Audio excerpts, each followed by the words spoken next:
What would you do for $2,000? Would you eat a jar of spiders? Walk naked through Times Square? Shave your eyebrows? Would you be buried in a coffin in America's most haunted graveyard? That was exactly what they were offering. $2,000 for a night spent 6 feet under. It wasn't in the name of scientific exploration, in case you were wondering. It was for one of those ghost hunting shows. The ones where the only ghosts they find are, well, none. Because ghosts don't fucking exist. Anyway, they wanted independent, unaffiliated civilians to prove the Westmont Cemetery was a place of supernatural interest. How, you ask? By burying 3 people alive in different parts of the cemetery for one night. We would have oxygen tubes, water, and not a whole lot else. I guess they figured by burying us we might see ghoulish apparitions. Who knows? Who cares? I didn't. So I volunteered. Why the hell not? When I hit the cemetery at nightfall, the producers had me sign away my life. It was one of those liability waivers indoor trampoline places make you John Hancock in case your kid lands funny and snaps their neck. That was fine by me. I would have signed a letter of endorsement to my public official saying I believed afterbirth smoothies should be mandated for men, women, and child if it meant I got any money at all. Was I nervous? Well, no, yes, but not really. It was all rather goth. The kind of shit 16-year-old me, drenched in black clothes, smoking clothes, and listening to Skinny Puppy would have relished. The cemetery was creepy enough. Westmont, the sprawl of dead and buried that made our town famous. It was totally overgrown, a patchwork of gravestones whose epitaphs had been scrubbed away by time, of thick vines snarling up the rusted wrought iron gates, of 600 gallons of fog rolling in off the woods. It certainly looked haunted, but so did plenty of places. The small army of cameramen, lighting apparatuses, and PAs made it all a little less creepy. As did the host of the show, whose goofy, over-the-top enthusiasm would have made the Overlook Hotel seem like a Motel 6. So, all in all, it tasted like a pretty good deal to me. Until I saw the coffin. I'm not sure what I had been expecting. It was a coffin after all. I guess I'd just been hoping for something a smidge bigger. It was narrow, claustrophobic, fitted with night vision cameras and microphones like strange plastic warts on its wooden skin. I shivered, suddenly unnerved at the thought of being buried among the rotting dead. It would only be overnight.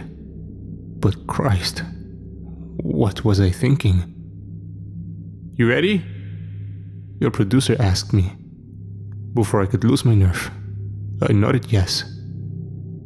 I reclined in the coffin and watched the world disappear as the lid was lowered, locked, before a crane dropped me down into the earth. My breath, cold and ragged, quickened as I heard the thunderous, clumpy buffeting of earth being unloaded atop my narrow prison. A while later, the noise stopped, and I was officially buried among the forgotten souls of Westmont.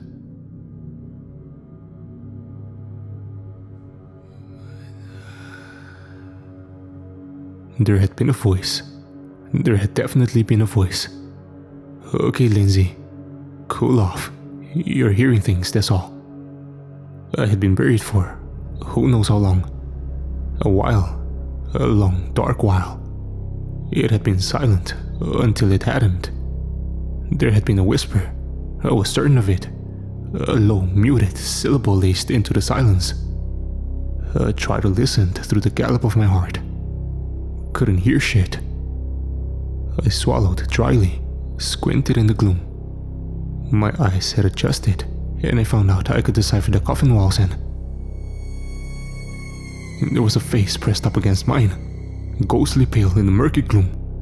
It was made of dead, wrinkled skin torn back over a narrow, wolf-like skull, the flesh stretched smoothly over its eye sockets. Its thin, cracked lips drew back into a sneer, revealing teeth that were jagged and rotten, like broken toenails. Leave. It howled in a sharp, grating voice. I screamed, jumped, banged my head on the lid of the coffin, and fell back down with a startled cry. I fumbled out my cell phone, saw I had no reception, and thumbed the flashlight. My hand was trembling as the narrow coffin was doused in cold white light. I saw nothing. I was alone. My mind was white with fear. I couldn't even begin to. I just needed to get out of here. Fuck the $2,000. I grabbed the walkie-talkie I'd been given, the one the producers told me not to use unless it was an emergency, and keyed the button. Okay, fuck, I sobbed. I'm not doing this, just bring me up. The walkie squawked static. It was a dead wave. Lifeless. There was no one on the upside listening for me. Shit. There was a sound. A low hissing tucked into the gale of my frightened breath. I swallowed. My throat was dry. Sandpaper. Was this a joke? Was it all part of the show? Not funny, guys. I spat at the camera. It did not reply. Seriously, I want to. The hissing grew. It seemed to be coming from. A river of ants poured out of the clear oxygen tube, stamped through the ceiling. Hundreds, thousands of them flooded the coffin in a thick, disgusting stream. They were huge, each like a thumbtack, their bodies warm and dreadful. They tunneled through my hair, up my nose, and down my ears. I screamed and did the only thing I could. I kicked. My feet impacted the narrow end of the coffin with a dry crack, and the wood flew away, like I'd just battering rammed the locked door. I writhed, pushed, wormed my body toward the dark opening that now stood at my feet. I felt my legs go through the portal, finding not compacted earth, but empty air, some kind of cavity beneath the cemetery. I fell forward and found myself in. Where the fuck was I? It didn't matter. I could still feel them crawling through my cracks and crevices. With a gag of revulsion, I shook my limbs in air, trying to dispatch myself of the ants drenching me like a squirming suit. With a shudder, I leveled my light and looked around. So many things looked back. I started to scream, stopped, and adopted a puzzled expression as I came to realize the things looking back were all long dead. I was in a small chamber, wrapped in human skulls, once still ripe with rotting flesh. The low, earthy ceiling pressed down, roots snarled out like tentacles. I swung my light around and caught a flash of metal. There was an elevator in the middle of the catacombs. This must be part of the show, a prank, something. It was a service elevator, one of those old ones made of lattice metal bars with an up and down lever. Through the back wall, I saw a vague, non-darkness that contrasted the deep black of the chamber. Jesus, I muttered, heart racing, realizing this was all too much to be a part of any cheesy television program. I noticed I was still holding the walkie-talkie and absently stuffed it into my pocket. I gripped the elevator door and pulled. At first, it wouldn't go. Then it gave a sudden grinding squeal, the sound of metal fighting metal. I stepped inside and peered through the back wall. I was high up, higher than it possibly could have been, above some kind of biblical valley spread, one doused in moonless moonlight, and completely filled out by a labyrinth. Massive stone walls, edge lines, curves, and dead ends as far as the eye could see. What the fuck? I had time to think before the elevator dropped me like a stone. I was instantly weightless, an astronaut about as far from space as one could get. There was a long, interminable blur of utter nausea where the elevator fell, and it fell with it, screaming. Yes, screaming. Then, just as suddenly as it started, it came to a crashing stop with the bang of a cannon going off. The floor drove through me center mass, drilling out all the air, leaving me breathless, drowning on dry land.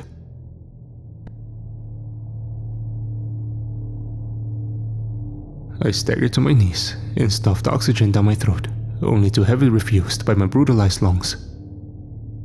I gagged, suffocating, my chest throbbing like someone was pounding it with a meat tenderizer.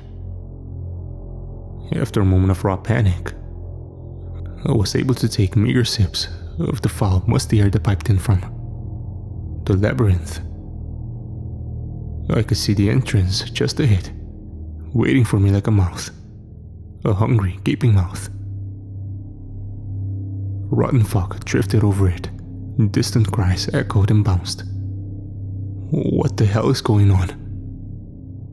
I sat like that for a while, ears ringing, chest throbbing, and breathed.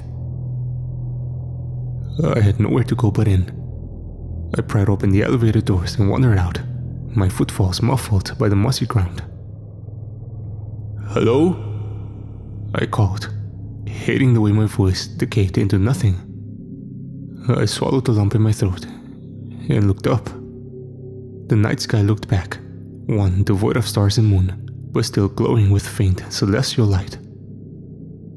Behind me, a massive canyon wall stretched up to the heavens, whittling off into a fine point that didn't seem to end, the tallest rock face in existence. Splitting it into like a metal scar was the elevator shaft that had carried me down. But the drop hadn't been more than a split second. How was that possible? That was the least of my concerns. Nothing was broken after all. And besides, where was I? I stepped up to the labyrinth's entrance and looked both ways. A tall, fat wall of crumbling stones. Their cracks widened by roots, weeds, creepers, stretched off both ways, winding down into nothing. The labyrinth ran like time, endless, perpetual.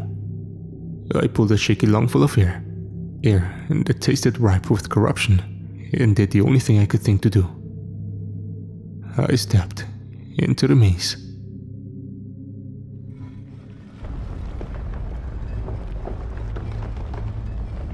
I heard the rattle of stones, felt the air shift around me, and glanced back to see. Nothing but wall. The entrance had sealed off. Sealed me in. This was insane. A psycho fever dream. I was still in the coffin. I was still in... But I wasn't. I was in the maze. The one which filled out a valley so large it didn't end. Maybe I'm dead, I thought. Maybe their oxygen tube malfunctioned and piped the coffin full of carbon monoxide instead of clean air. It was an oddly comforting idea, because a reality where things like this exist isn't a reality at all. It's a crazy, impossible lie. I pulled a deep breath and tried to get myself under control. Okay, you can do this. Holding out my phone like a crucifix in a warding off gesture, I started forward. I got no more than 5 feet before a wall of fog washed everything away. It swallowed me, devouring my world in a pale mist. My flashlight was useless. Utterly. A face appeared in the fog, inches from mine. A woman's face, naked and grey without hair of any kind. Her eyes, milky and blind, reflected my own drawn expression as I leapt back with a scream. "No," she hissed. "Quiet. Hush, fool. Hush before it hears you." Before I could react, her hands, which felt like nothing but bones beneath damp, leathery skin, found mine and dragged me along. I saw she wore tattered rags over a lanky, malnourished form. "What are you?" "Silence," she muttered. "Silence is the key. It hears you, smells you, yes, but its ears, they hear all." I swallowed dryly, shuffling along through the fog as stone walls shifted by. She pulled me down a long corridor, then another and another, before dragging me into a circular clearing, a little cul-de-sac in the belly of the labyrinth. At first, I didn't realize what I was seeing. Pitch torches threw guttering light over skinned rib cages, devoured limbs, and dead human things strung up by the flesh of their ankles. I saw a dozen pale people tearing flesh from bone with their teeth. They wore bits of blood beneath eyes that were rabid, feral, and completely blind. It slugged me through the stomach like a closed fist. These were cannibals. Something hard and blunt impacted my skull with a sickening crack, and I collapsed into the darkness.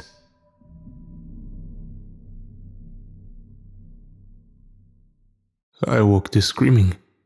High, strangled screaming. My head was pounding slow and rhythmically, like someone was going at it with a big wooden mallet. I reached up.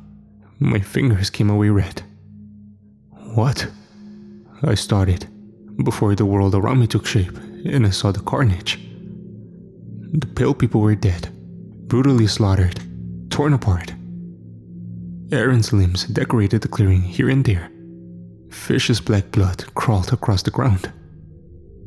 I saw a small knot of the living, the woman who had tricked me among them, cowering away from what?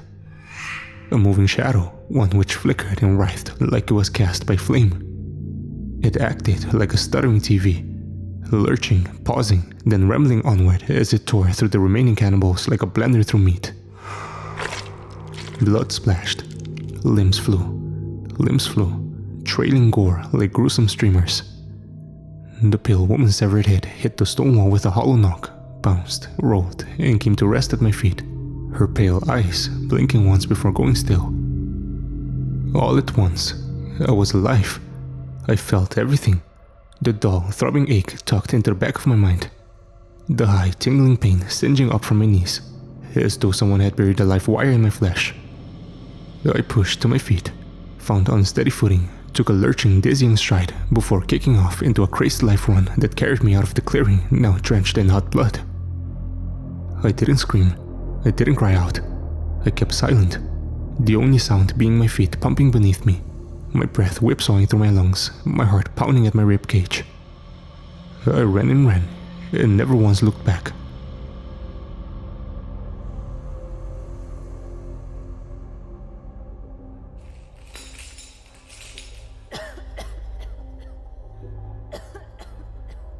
I recognized the girl who was chained to the rock.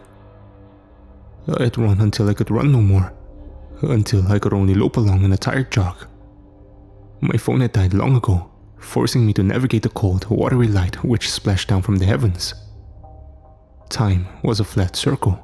There were no hours, days, months, merely a strange, dreamy shuffle forward, punctuated only by distant screams, cries, and ghastly wails.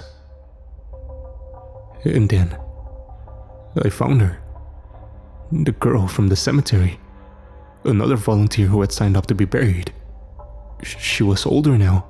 Hair stringy, laced with grey, face bracketed by deep wrinkles. A girl who had been no older than 22 when she walked into Westmont.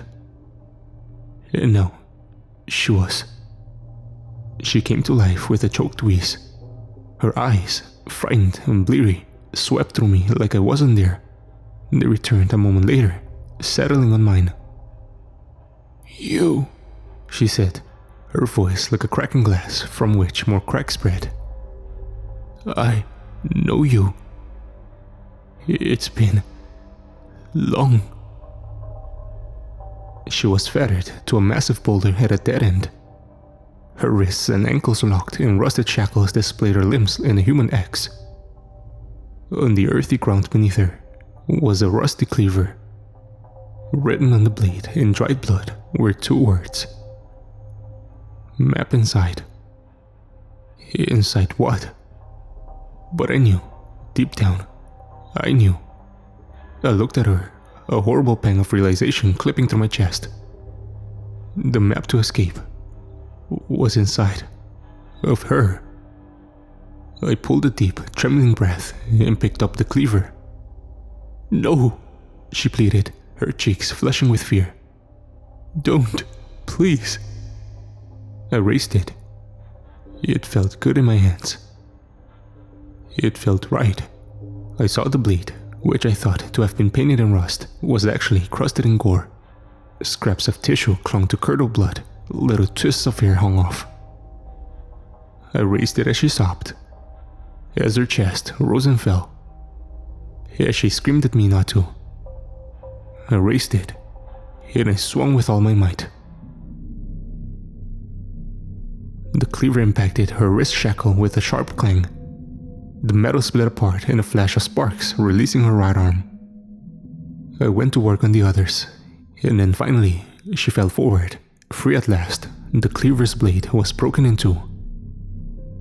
"Thank you." She was crying as she dragged herself to her feet. "Thank you for..." She stopped suddenly, her face twisting up like she had gotten a bad oyster. She looked at me, eyes distant, skin pale, and said matter-of-factly, "I don't feel so." Then she coughed and a spray of hot blood flew from her mouth. It misted my cheeks, eyes, and mouth.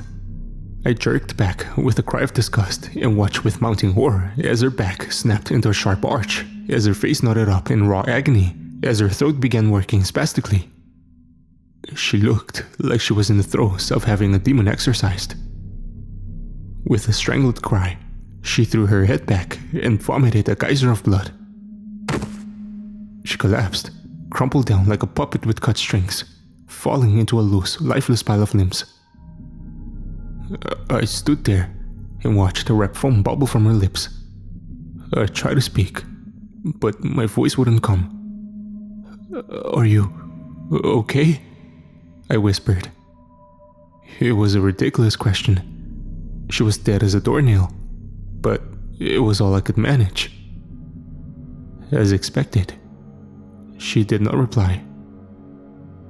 I stared at her for a while, eyes rolled back, face frozen in a bloody death rictus as I tried to find the nerve to grip the cleaver. I couldn't bear the thought of, but at the same time, I had to. Finally, I wetted my lips, gripped the cleaver, and, moving like a woman in a dream, got to work. I crouched over her and dug the rusty sharps into her pale belly. The flesh tore apart with a wet rip.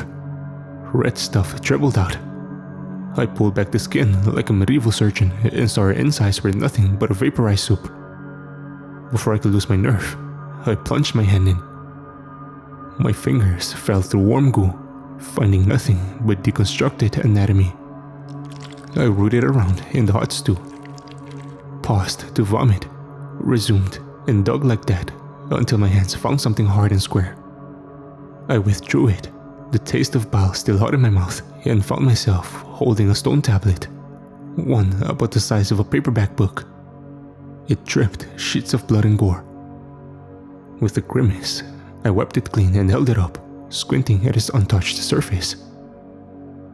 Slowly, before my eyes, lines resolved on its rough skin, etching the corridor in which I stood in real time. It was a map.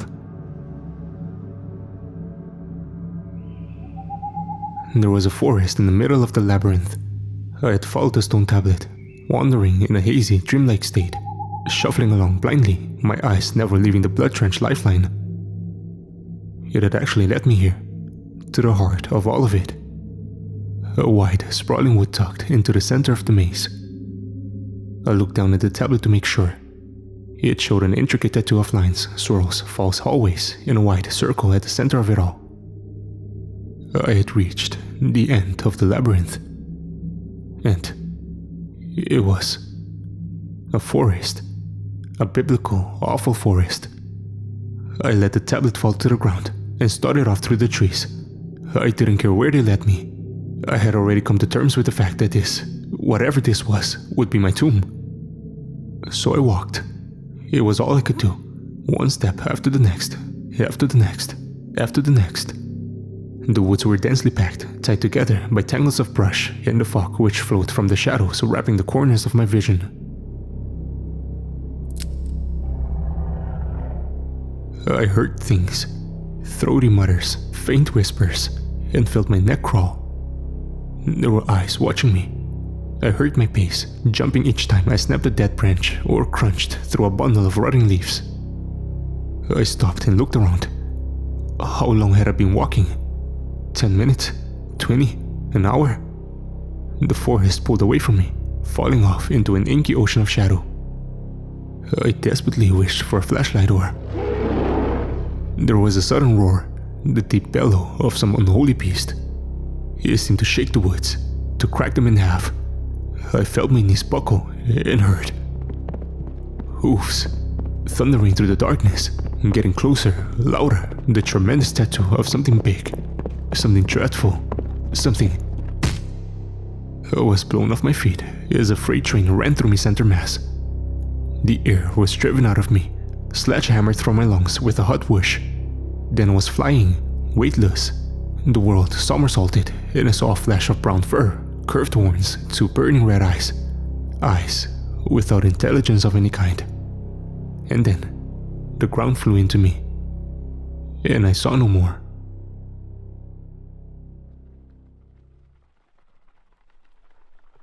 I was being dragged, and everything hurt. Something was broken. Something was badly broken. The woods watched me with indifference. Watched as the 10-foot beast, the one wrought in muscle and fur, its cloven hooves pounding forward, pulled me off toward its lair. The minotaur's lair. I could just see it ahead. A wide, gaping cave set into the forest floor. A mouth. A huge, hungry mouth decorated in carcasses. The smell of rot, of things long dead, slapped me in the face. It was a thick wall of reek that made my stomach roil.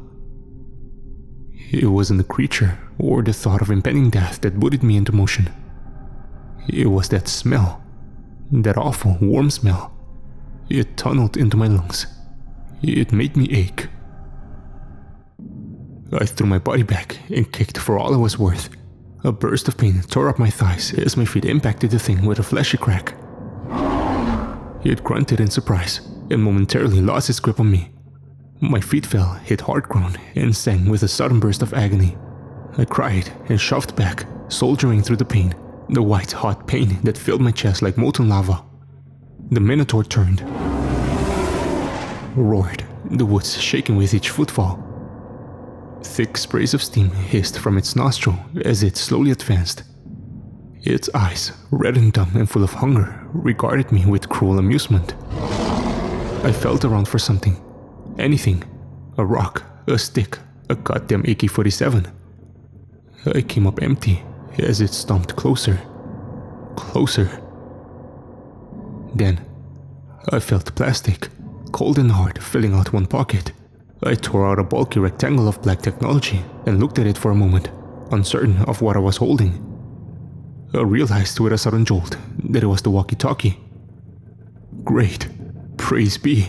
A useless hunk of plastic to defeat a mythical fucking beast. My fingers spasmed on the trigger, and the walkie issued a high frightened squawk, the sound of a parrot discovering a dead body. The minotaur reared back with a deep bellow, a distress cry from the lungs of an ancient something. It was like a dog with a dog whistle, I realized, shoving the walkie at the beast, which fell back, thrashing its head in discomfort as a high tinny shriek issued from the device's speaker. The minotaur fumbled. Blood ran from its eyes, from its bovine ears as it fell back, crumpling in itself like tissue under flame. It was disintegrating before my eyes. Then suddenly, the world was evaporating like fog in the sun. The forest and the labyrinth crashed toward me. The heavens fell like an elevator with a broken cable. I screamed as the whole world folded in on itself, as everything blipped toward me with the speed of light. And just as I was to be crushed, atomized, disintegrated by the great vacuum of the end. The walls of the coffin, which I'd long forgotten, crashed into place, and I was back where I was supposed to be. I heard voices, commotion, the sound of scraping. The coffin lid flew open, and warm, blinding sunlight hammered in. The crew of the ghost hunting show stood above me. I looked at their smiles and started to scream. Turns out, the young woman, the one I'd seen in the labyrinth, had suffered an acute aneurysm while she was on the ground. She's in a coma as we speak. I think about it a lot. The labyrinth buried in my mind. The one I'm not sure exists. Had I dozed off?